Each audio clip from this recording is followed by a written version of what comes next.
Good afternoon, everyone. I thought that I was talking with the extremely famous and distinguished author, Michael Pollan. And then the author of How to Change Your Mind, a book we'll be spending a lot of quality time on today. And then I realized who I was talking to. A woman came up, people come up to him all the time and said, "You're Psychedelic Michael." And so, welcome to a talk with Psychedelic Michael. And as he said, of course, gosh, for so long I was Food Michael, which he was, and we all know and love his many books about food, from The Omnivore's Dilemma to In Defense of Food to Food a Manifesto. Food rules. Food rules. But many of us fell in love with him as a magazine writer and author of The Botany of Desire, which has a very deep and close connection to the very area where we sit, the Kent Connection. How many miles away how many miles away did you write The Botany of Desire and A Place of My Own, a book I'll describe in a moment? And Second Nature. My first three books were written in Cornwall, where we lived until recently. Right. And and they're very much about that place. My work comes out of the garden, our garden in Cornwall. And so we're living in historic territory. For example, I always associated this area with James Thurber, one of my childhood heroes. Yeah, a Cornwall denizen. And now we have Psychedelic Michael as a very famous resident. So if you haven't read How to Change Your Mind, it has already become so well sold that a panelist at the last wonderful session we went to said, "If I may sound highfalutin," and quote Michael Pollan, the mystery, the photographer Diane Arbus was really photographing the mystery of consciousness. And so you are already re-reaching the populace and the new popular lexicon. But why did you start getting interested in it? And I love the chapter in the New Yorker that appeared, or it's not a chapter, it was a section about psilocybin and fear of death in terminal cancer patients. Was that when you had first heard about this and thought, gee, it's a resurgence and I want to know more? Yeah, it was learning about this research that was going on at NYU and Hopkins, which I read about in the New York Times, where most story ideas seem to come from, and that they were giving psilocybin, which is the ingredient in magic mushrooms. It's a psychedelic very much like LSD, shorter duration, but otherwise similar chemistry, to people who had cancer diagnoses, many of them terminal. And this struck me as such an implausible idea. I mean, it's the last thing I would want to do if I had a terminal diagnosis, to give up control over your mind for a period of time. But they were getting these wonderful results, and people were reporting that a single experience on psilocybin had completely reset their thinking about their death. And these were all people who were incredibly anxious and depressed and fearful. And I was very curious to see what was going on in their heads that allowed this to happen. So I pitched my editor at the New Yorker, and I did feel that there was something in the zeitgeist also going on with psychedelics, that they were coming back. Because around the same time I'd been at a dinner party in Berkeley, and this very prominent child psychologist was at the table with me. I'd never met her before, and I hear, like, down at the end of the other end of the table, she's talking about her acid trips, and I cocked my ear because it was a little more interesting than what was going on at my end of the table. And then it's what writers do, though. Yeah, watch it. Yeah, it's true. And then I realized, oh my God, she's not talking about her college days. She's talking about last week. And she was like in her 60s, and she was talking about how much insight LSD was giving her into her subject, which is the mind of children. And that, in fact, she thinks that there's a lot of similarities between the mind of a 5-year-old and someone tripping on acid. And So those two data points made me realize that there was something going on here and that I wanted to look into it. So I got an assignment from the New Yorker to do that piece called The Trip Treatment and began talking to this remarkable cohort of people who had had transformative experiences over the course of 6 hours. How'd they get picked? They, well, it's interesting. They had a hard time recruiting. Back then, which is only 10 years ago, the cancer centers at, especially at NYU, when they came to them and presented what they were doing, the cancer docs were like, "I'm not giving crack to my patients." I mean, that was really their take. And but the nurses in the cancer centers were very sympathetic, and they understood, of course, better than the oncologists who see any death as a defeat for them, and thinking about death even as giving of territory. So the nurses would refer people who were really struggling, and eventually they got enough people to do the trial. I mean, it was this first trial was only about 40 people in each institution, but the interviews with these people were some of the most moving and profound interviews I've had the good fortune to conduct. And they would describe their journeys, and they always called them journeys, and very often. And they were, of course, these weird and wonderful and terrifying experiences in many cases. Just to give you an example, there was this one woman who, she was about 60. She was a figure skating instructor in Manhattan, and she had ovarian cancer, and it had been treated, and it was in remission, but she was paralyzed by the idea that it could recur at any time, that the other shoe could drop. And so she really couldn't function. And she signed up for this trial. She'd never used a psychedelic before. And she had an experience that took her inside her body imaginatively. And she saw this black mass under her rib cage.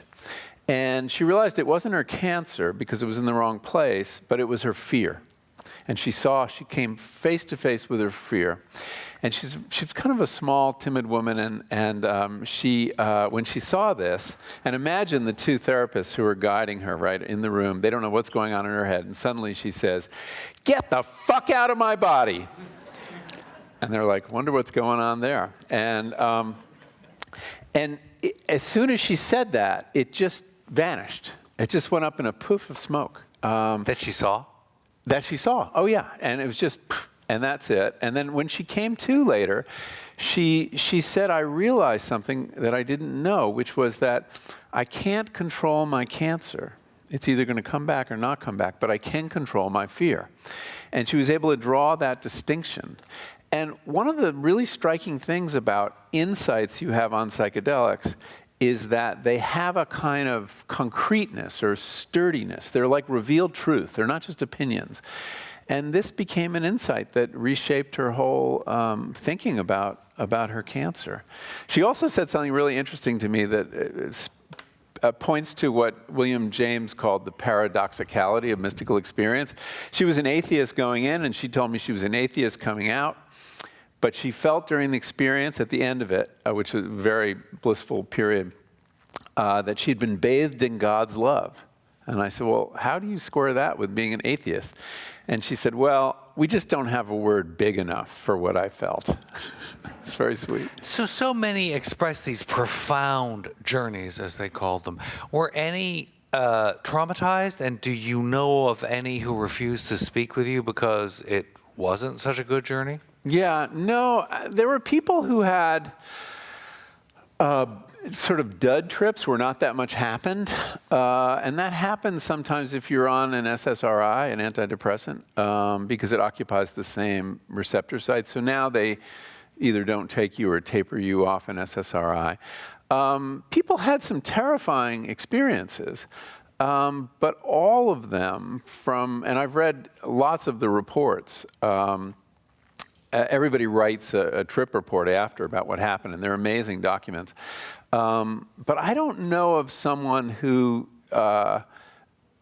felt like this was completely ineffective. The numbers, the final numbers, where it's not anecdotal, but you're talking about, it was 2/3 of the people approximately who underwent this therapy had statistically significant reductions in their in standard measures of depression and anxiety. That's very high. The effect size, which is how an intervention like this is measured, was a 1.0. To give you an example, SSRIs were approved with an effect size of 0.3. So it was a very dramatic effect size. But there were people who just, continued to live in terror and were not healed in any way. And when you say the dramatic effects in these numbers, how many, and you say treatment and therapy, was it multiple trips, guided trips, or how No, many? it was just 2, and one was a placebo.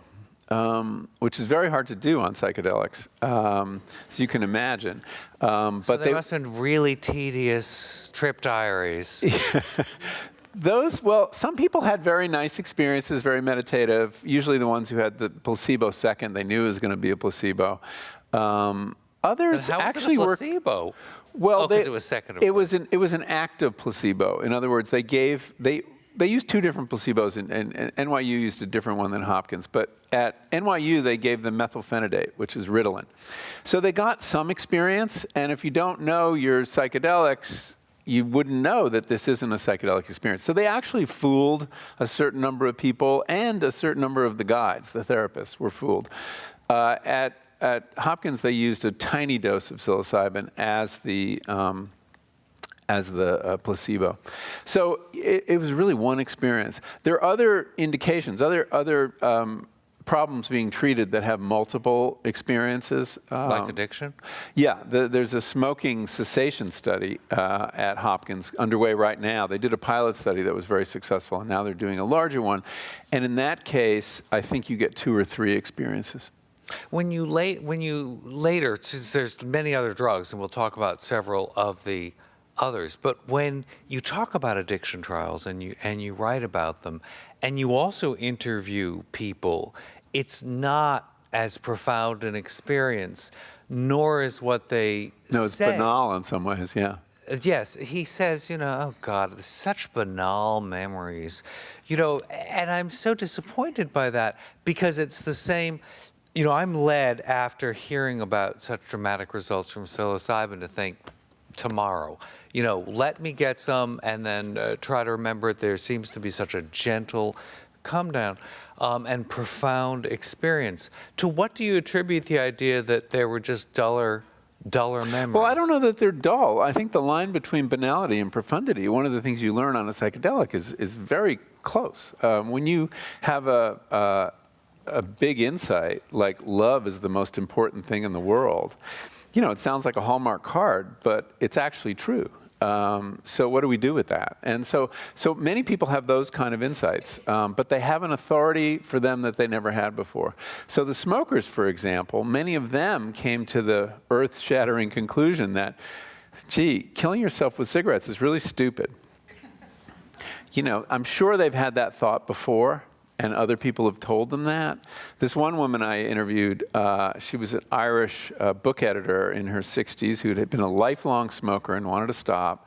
And she had an experience where, as she described it, she sprouted wings that allowed her to fly all through European history. And she witnessed all these incredible scenes, and she saw herself die 3 times and her smoke rise from her funeral pyre in the Ganges. And then she witnessed the birth of creation, and she was there for it. And she said, God, I realized to kill yourself with cigarettes when there's so many amazing things to do and see in the world seems really stupid.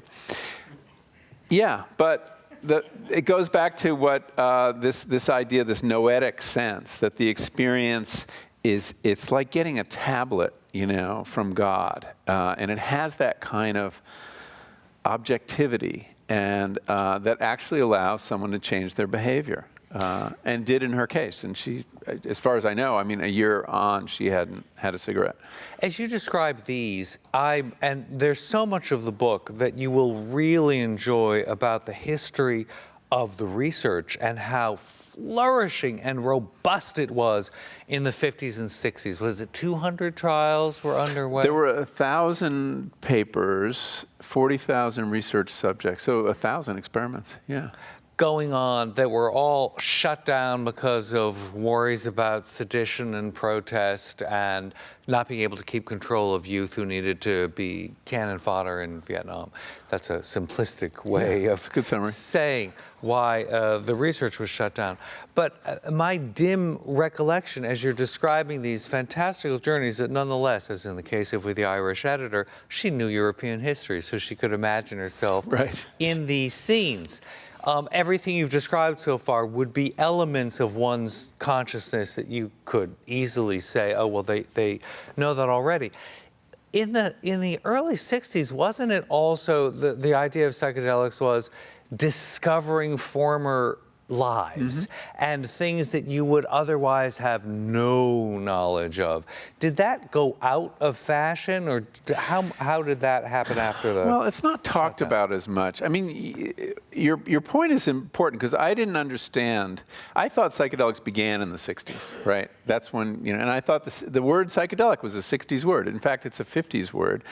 And in fact, long before Timothy Leary had his first shattering experience with psilocybin in 1959 or 60 in Cuernavaca by the pool. And he said he learned more about the mind in those 4 hours than he had in 16 years of studying psychology and practicing.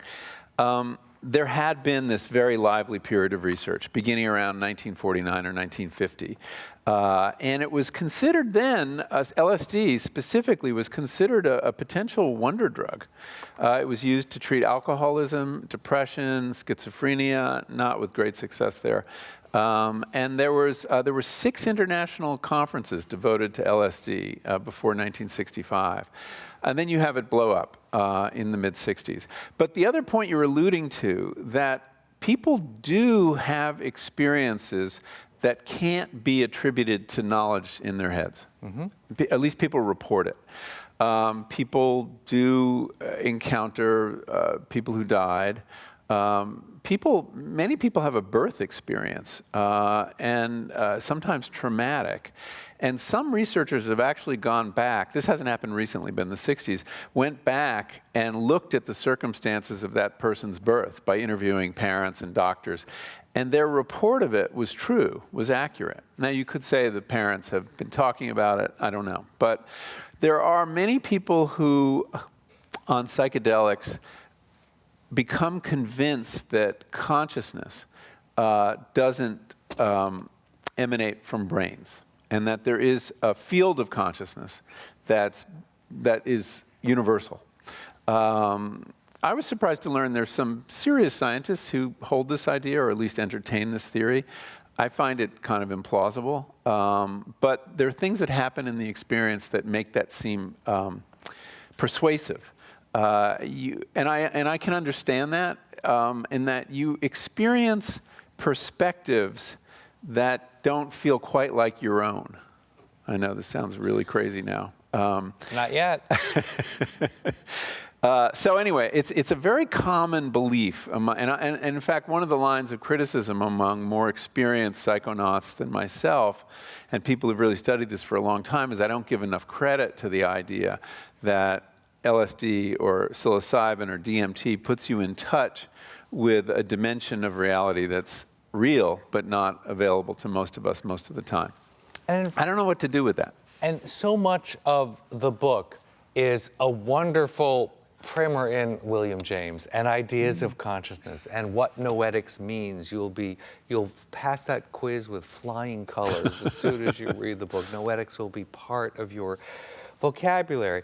And you mention a lot Huxley's writings. Was it in the late 40s? 50s. He had a mescaline trip and wrote Doors of Perception, which is really one of the keystone texts of this whole world. I think every account of a psychedelic experience after that was influenced by how he saw it. And how do you see... And he was someone who came away believing that there was a mind at large, he called it, that you connected to, was a transpersonal consciousness of some kind. And that's why I brought it up, because you were reminding me of Huxley. And how do you suppose, are there theorists now who are going back to psilocybin and psychedelics and trying to understand consciousness through the use of them? And how do you view that philosophy progressing? Well, yeah, I mean, psychedelics are teaching us interesting things about consciousness. And you know, this is the great mystery, right, of at least biological science. And actually physics, too, deals with consciousness. Now that we understand that, you know, in quantum mechanics, that until an object is measured or perceived, it may not have a fixed location, a particle. So that's a suggestion that there's some kind of consciousness that is involved in the universe. And panpsychism is a theory of that. But the more kind of plausible ideas, to me, are there's been a lot of really interesting work done imaging people while they're tripping. So they give you an injection of psilocybin or LSD, and imagine this, they slide you into an MRI machine. I mean, these are heroic volunteers. No. And they take fMRI images and magnetoencephalography images of the brain. And they've been really interesting. So everybody assumed that when you took a psychedelic, you were kind of stimulating a lot of activity in the brain because there were all these fireworks and you were seeing things and there was synesthesia. You were like, I don't know, seeing smells or hearing Colors. Hearing colors, all these, you know, really interesting things that happen. But they were really surprised to find that brain activity was actually powerfully diminished in one very important network called the default mode network, which I'd never heard of before, and in fact was only really identified 15 or 20 years ago. This is a set of structures in the midline of the brain that connects parts of the cortex, which is the evolutionarily most recent part of the brain involved with executive function and things like that, to older, deeper centers of memory and emotion. And the default mode network, the brain is a hierarchical system, and the default mode network is kind of at the top of the hierarchy. One of the neuroscientists describes it as the orchestra conductor or corporate executive of the brain. Lots of communication pass through it. And interestingly, it's involved with our sense of having a self. So for example, self-reflection appears to take place in this network. The autobiographical self, by which you kind of fit in what happens to you to the story of who you think you are, and time travel also happens there. The ability to think about past or future events, which of course you need in order to have a self, right? If you have no memory, you don't have a self. And what else? Theory of mind, the ability to imagine mental states in others. All this happens in this network. And this network is downregulated or kind of taken offline for a period of time. And why that is, we don't really understand. But when it happens, you experience either a diminishment or a complete dissolution of the sense of self. And when that happens, really interesting things happen in the mind, which is that other parts of the brain, and this has been mapped also, and in fact on page 311 of the book, I think that's right. Oh, this is like a magic trick. You will find a map of 311. I think it's I will 311. find a See if you can find it. We have turned to page Oh, 311. I got it a little wrong then. There's no... There it is. Somewhere Okay. near. I'm sure you can't see this very well, but this is a map of every circle around the rim is a brain network, and these lines are lines of communication. And on a placebo, you get a couple superhighways connecting parts of the brain, most of them passing through the default mode network. But when that hub goes down, parts of the brain that have never spoken to one another or don't regularly start communicating. And that might be how you can smell a sound. You get all this very interesting. But so essentially the brain's being temporarily rewired, lots of new connections, and any one of these connections might represent an hallucination, right? A memory center talking to your visual cortex, or an insight, a connecting of the dots in a new way. So that kind of insight into consciousness, and specifically ego consciousness, has been, I think, one of the really interesting findings so far. And one of the outgrowths of this research is that a researcher at Yale who was studying the brains of meditators, very experienced meditators, where they, people with 10,000 hours of meditation experience, they slide you into the fMRI and you meditate, a little less terrifying, and their brains look just the same as people who are tripping. The same centers are downregulated. And of course, that's one of the goals of meditation, is to transcend your sense of self. So it raises very interesting questions about what the self is. Is it an illusion or not? And is it necessary? I mean, I thought one of the biggest takeaways from my own experiences was that I had an experience where I underwent complete dissolution of a sense of self or ego, but I didn't die. And that there was some other stance, some other perspective that opened up to me that I had never known before, which was incredibly disinterested, fine with the, I saw my sense of self burst into a bunch of little Post-its.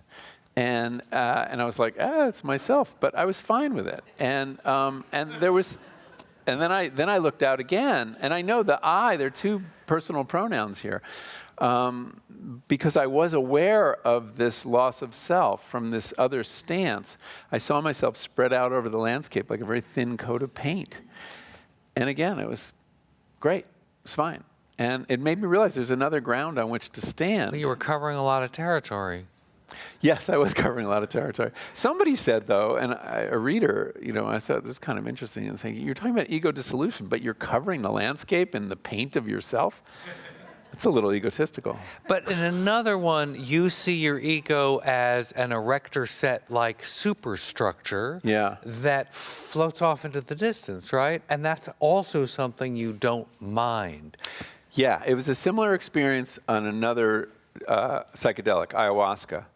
And on ayahuasca, I had a couple incredibly vivid visual images that have stayed with me that are like, they're almost like koans, visual koans. And one of them was this landscape, very much like Northwest Connecticut, this patchwork of forests and fields and everything. And there was this, this metal structure that was floating over it. And it looked a lot like those towers that they run electrical lines on. And it was just floating on it, and I realized that was my ego there, and it was this construction, and it was marring this view, this landscape, and I watched it kind of float away. It was kind of wonderful. And did you wish to reproduce that in your own life, to be able to see more by letting your ego go? This experience where I had this complete ego dissolution was a guided psychedelic experience. I worked with a guide. And she's a therapist, and she is with you the whole time, and she prepares you very carefully for what's going to happen. And she's not a legal therapist, right? This is not one of the trials we were talking about. This is an underground therapist, because that's really the only way that most of us can have these experiences. And I asked her, after you have your session, you come back the next day and you have an integration session, it's called, where you try to make sense of this very inchoate, chaotic experience. And I told her about this experience, and I said, I realized there was another ground, as I just told you, there was another ground on which to stand besides this ego. And she said, well, don't you think that's worth the price of admission right there? And I said, yeah, but it's over now. I'm back to baseline. My ego is, back in uniform and on patrol. All my defenses are back. So what good is it? And she said something interesting. She said, well, having had a taste of that other perspective, and of course that is, I think, the value of psychedelics. They give you another perspective on your own life and on the world we live in. Having had a taste of that other perspective, you can cultivate it. And I asked her how. How could I do that? And she said through meditation. Was it one good way to do it? And indeed, one of the things I've discovered is that it's much easier to meditate after having had an experience of the kind of consciousness, egoless consciousness I've had. It's sort of the destination. I know we shouldn't talk about our meditation practice in terms of striving, but of course we all do. And Well, we all live in Northwest Connecticut, and we're overachievers. Yeah. Of course we want to beat up. But I just, it made it easier for me to get there. And that is sort of how it doesn't happen all the time, and it doesn't happen consistently, but it made me realize that psychedelics is a good way to kickstart a meditation practice. And yet, you don't, to my knowledge, crave repeated psychedelic experiences. A couple maybe for specific reasons, because there's this great line you quote, which is, you may not get the trip you want, but you get the trip you need. Yeah, that's a common line that the guides offer, because it's true. You set an intention. I want to deal with my smoking addiction. I want to deal with my feelings about my father, whatever it is. And sometimes you'll go there, but sometimes you'll go somewhere very different. No, the desire to repeat the experience, these drugs are not addictive, and to do them once is to realize why. Your first thought after this incredible roller coaster of a psychic experience is not, hey, I got to do this again. It's like, do I ever have to do it again? And we haven't addressed the issue of risk, which is probably in the minds of many people in the room. The drugs are not addictive. The classic psychedelics like LSD, psilocybin, DMT, which is in ayahuasca. If you give, you set up the rat in that cage with the lever, and it can press to administer the drug to its veins, or it can have some sugar water. And with cocaine, it'll press that lever till it dies, or heroin, it'll press it till it's addicted. LSD, the rat will press it once and never again. Just too upsetting an experience, I think. As to other risks, one of the remarkable things about psychedelics is how non-toxic they are to the body. That there's no known lethal dose of a psychedelic, and that you have medicine in your medicine cabinet that you got over the counter that has a lethal dose. Tylenol has a very low lethal dose, actually. So that's kind of striking. The real risks are psychological. There are people who shouldn't take these drugs who are at risk of schizophrenia or personality disorders, and they're screened out. What? Or have schizophrenia. Or have it, definitely. But even if you have it in your family, they won't take you into one of these trials. People can have psychotic breaks. And there are cases of people, people do really stupid things, as they do with drinking or other things. They walk into traffic, they jump or fall out of buildings. There have been suicides that, can be attributed to LSD. Of course, there are a lot of suicides that can be attributed to SSRI antidepressants. And in fact, it's listed as a side effect. But we accept that. But when it happens with LSD, it's a big story. Didn't you have some reassurances when you yourself were worried about what side effects would be? Well, I was kind of a nervous Nelly going into this. And I had very limited experience with psychedelics. Hardly any, and no big experience. I hadn't used LSD till I was 59. So when you get started late, one of the things that's different is maybe you have a cardiologist. And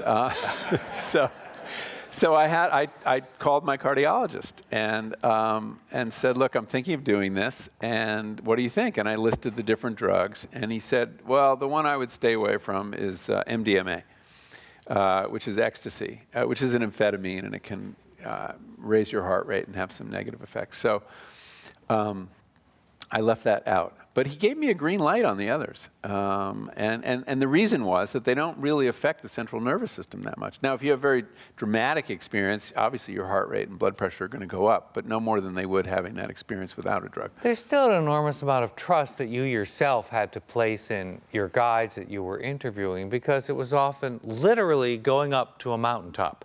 So wasn't there an Israeli who said something not particularly reassuring? And then how did you decide who you were going to trust? So I was, as I said, I was kind of apprehensive about this. I was a very reluctant psychonaut, but I felt like curious to have the experience that I talked to so many volunteers about, and increasingly jealous of the people I was talking to, that they had had these big spiritual experiences. And I don't think I've ever had a big spiritual experience. And so I became increasingly curious to go down this path. On the other hand, I was like, I had a lot of apprehension. And the night before every one of these experiences, and I had about 6 of them, I guess, for the book, was a sleepless night. I was just up all night with this ping-ponging argument with myself, saying, "Are you crazy? You're going to go up to this mountain and work and be in this yurt, and this guy's off the grid, and what if something Really, happens?" a yurt? What? It was a yurt. It was a yurt. Of course, it's a yurt. And will this guide call 911 if I have a heart attack? At great personal risk to him. And the guy you're referencing, who's actually Romanian, I interviewed several guides I didn't feel comfortable working with, and this guy was so gruff and casual about it. And at some point, I said, "So what happens if something really goes wrong? What if someone dies? You're underground, you're having this," and he's like, "You bury him with all the other dead people." That wasn't a satisfying answer. So I moved on to the next guy. And then there was somebody who was very woo-woo, who had an incredible pedigree. He'd worked with Timothy Leary. And I went out to lunch with him. I was interviewing him. He offered to work with me. And we're ordering. He's in his early 80s. And he takes off his bolo tie, which should have been enough to warn me off. And he suspends it over the menu. It's this Thai menu that's got like 50 dishes With a on crystal at the end? No, it's just, I don't know what's that. I don't know. It's a piece of turquoise or something. And I said, "Excuse me, but what are you doing?" He said, "Well, I find that the energies can help me select an appetizer that will be, agreeable to my temperamental stomach." A new theory for restaurant critics.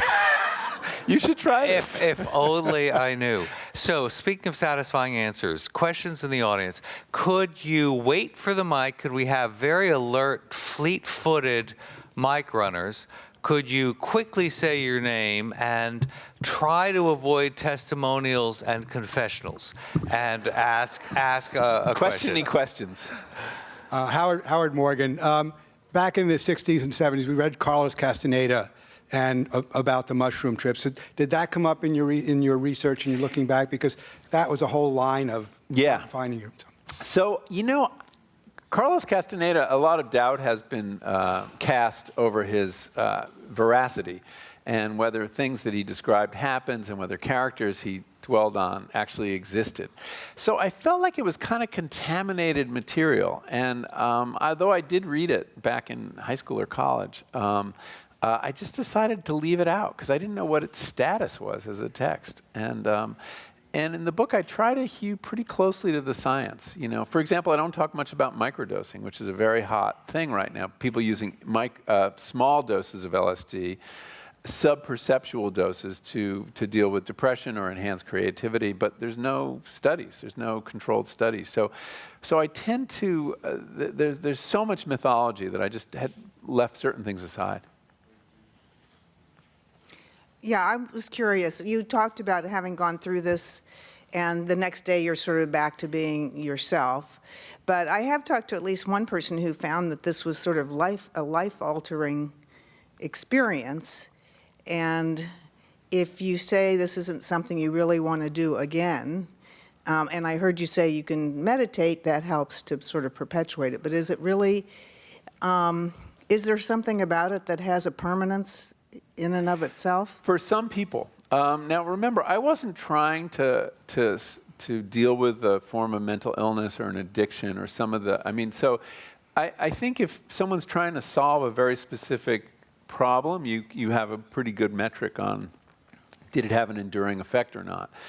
In my case, it's funny, I felt very different for about a month after each time. I felt like I was just more present, more patient, much more open.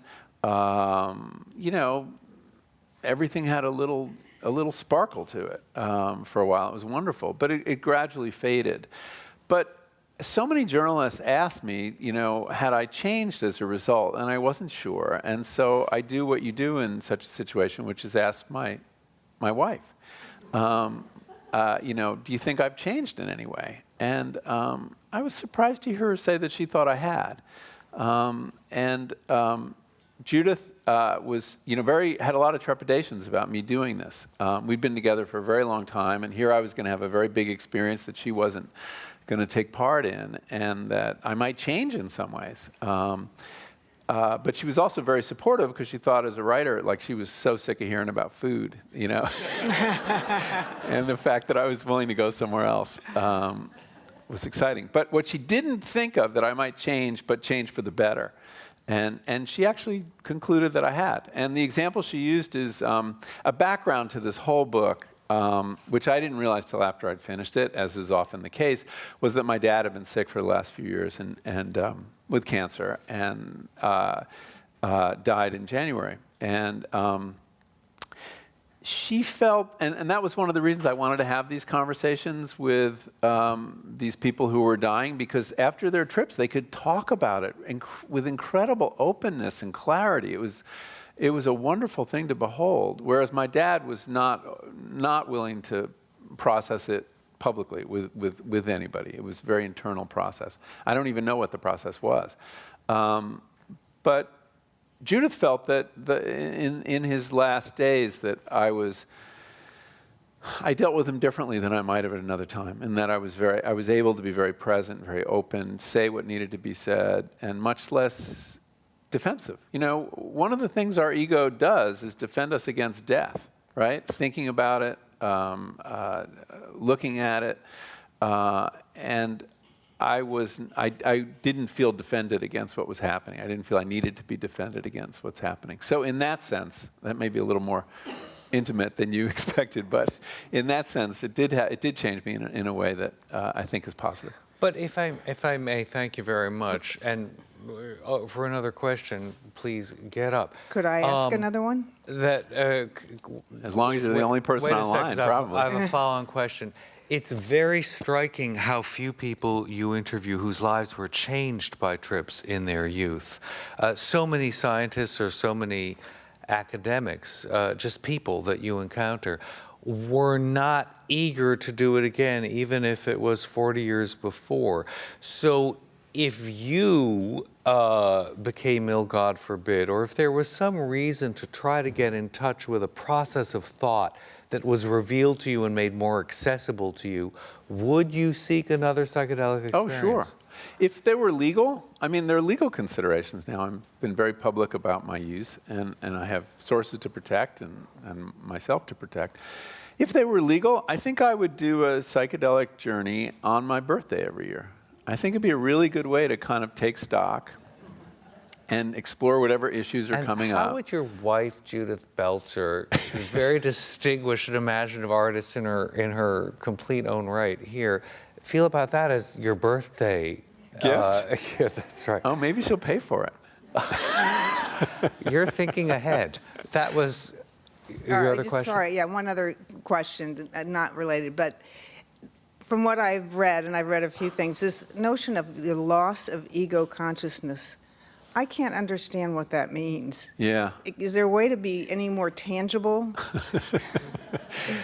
I don't know. You know, going back to William James, he spoke of the mystical experience, which is kind of the best analog we have for the psychedelic experience, is that it was ineffable, that it was beyond language. And certainly, it's very hard to imagine the utter shattering or dissolution of your sense of self without imagining you don't exist. But what was the big news for me was that this other perspective opened up from which I could observe the dissolution of my ego. So my identity to my ego is not as close as I had thought. And you know, it's what the Buddhists have been trying to tell us for a couple thousand years, that there is this illusory self, but there is this more kind of this awareness that permeates the universe, or at least permeates your mind, and that awareness, which is very disinterested, right? Detached, non-attachment. And this was a very non-attached. You know, I don't know that much about Buddhism, but my guess is that the kind of consciousness that I'm trying to describe, without much success, that a Buddhist would understand it really well. Thank you. Thank you. The gentleman behind you. No, you were there first. This is just a quick question. Does virtual reality hold any potential for similar experiences for the less adventurous?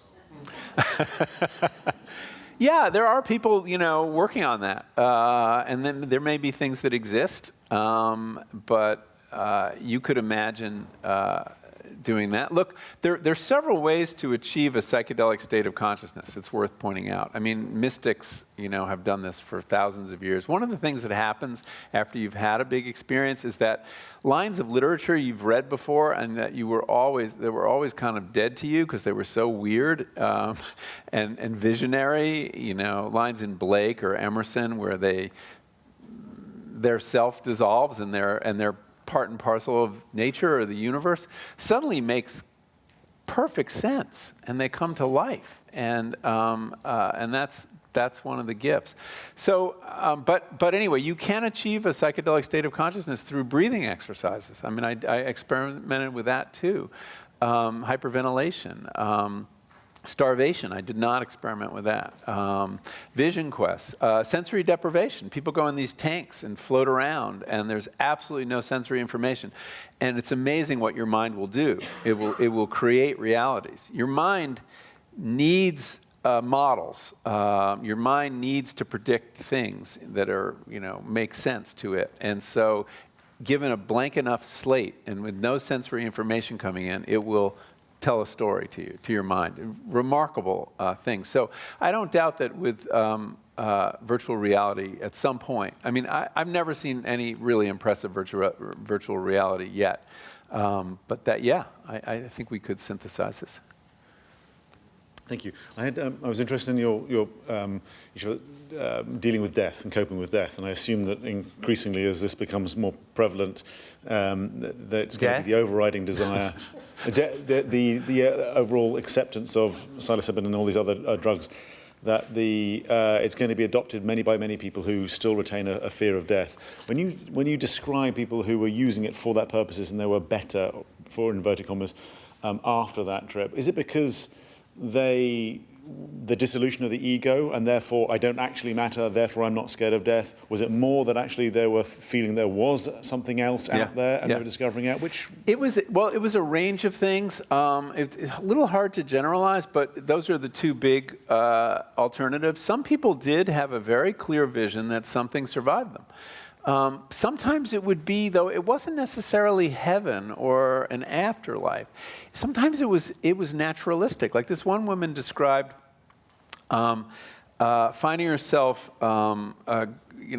traveling through space, going underground, and she was taken up, and she hit a wall, and she realized it was a crematorium, and that she was going to die. And then her whatever was left of herself was taken up by the trees. And survive that way. Now that really happens, I mean, our molecules go on to nourish other species. And the interesting thing is that she could identify with herself at that level.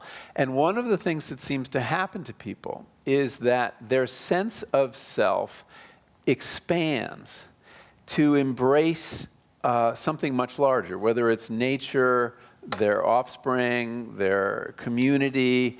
And of course, this has been good advice for how to die well. I mean, Bertrand Russell had a beautiful line about this, and he was asked how to die well, and he said, expand your sense of who yourself is, identify with something more than your body, and of course, people did this, for hundreds and thousands of years. I mean, it's the egoic consciousness of people in the modern West, I think, have more trouble dying for that reason because they don't have a meaningful sense of something that will continue, that they're fully identified with. And the psychedelic experience sometimes let people do that. The other is having this sense of a transpersonal consciousness, and that there is something that will survive you, that you're somehow connected to. It was it was a range of different things that people had. But I did meet people who'd had an experience. I remember I focus on this one journalist who's at the heart of that New Yorker piece and in the book, who I never met. And he had an experience in which many things happened, but he saw this universal plane of consciousness and he realized, oh, that's where I'm going to go after. it was a very abstract thing, but he said, I'm not ready. My wife is still here, and I'm not ready to go. But now I know where I'm going to go. And after his experience, he had incredible anxiety over his cancer diagnosis. He had 17 more months, and he lived with, he said that they were the best months of his life.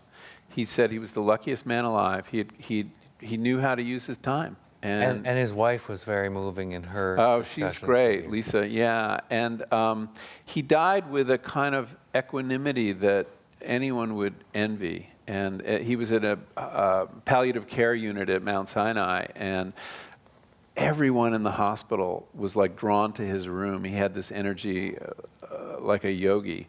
And I never met him, and at some point I asked Lisa, his wife, who I interviewed many times, and I read his accounts, and I had his notes from his therapist. I said, I've never seen Patrick. Do you have a picture? And so the picture she sent me, I wasn't prepared for it, was a picture she had taken 10 days before he died.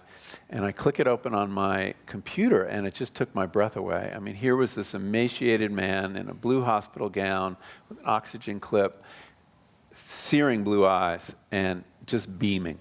And it was just so uncanny. And so for some people, it has allowed them to die in a way they never would have been able to, and what a gift that is. And my hope is that this will become part of hospice care or palliative care, and there are people working on that. And it's not as far away as you might think.